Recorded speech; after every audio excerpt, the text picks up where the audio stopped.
J'avais 14 ans et c'était une belle journée d'été dans le sud de la France. Et qu'est-ce qu'on fait dans le sud? On va à la plage.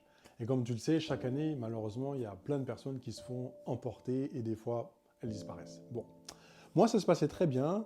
J'étais avec d'autres jeunes, il y en avait qui étaient plus grands que moi, on se baignait, tout allait bien. On ne s'est pas éloigné parce que on savait que voilà, il y avait des vagues, que c'était dangereux.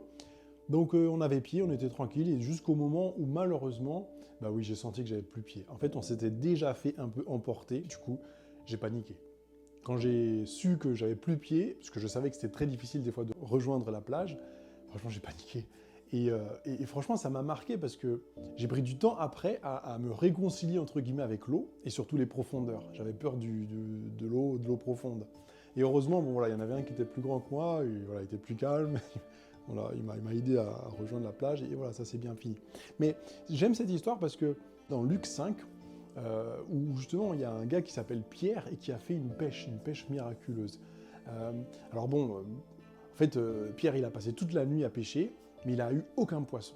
Alors il était un peu dégoûté, et puis là Jésus vient et lui dit, mais Pierre, mais vas-y, va en eau profonde et puis jette ton filet. Puis Pierre il comprend pas, il dit, mais attends, j'ai pêché toute la nuit, il est midi, et maintenant tu veux que je pêche, mais c'est pas le moment.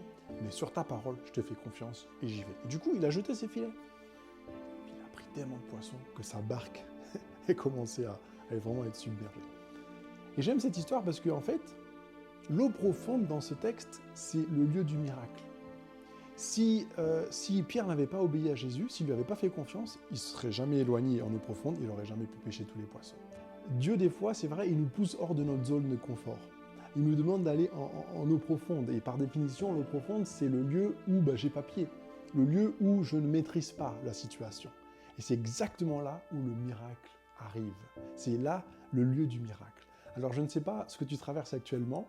Peut-être que tu as envie de rester dans ta zone de confort. Et peut-être que comme moi, ça t'a fait peur l'eau profonde, hein, ou des choses qui te font sortir hors de ta zone de confort. Mais fais confiance à Dieu. Si tu sens qu'il te pousse dans une direction, même si ça t'inconforte, fais-lui confiance et tu verras qu'il va agir et que le miracle peut arriver. Que Dieu te bénisse et surtout partage et dis-moi en commentaire ce que tu en penses et comment tu lis ce texte. A plus.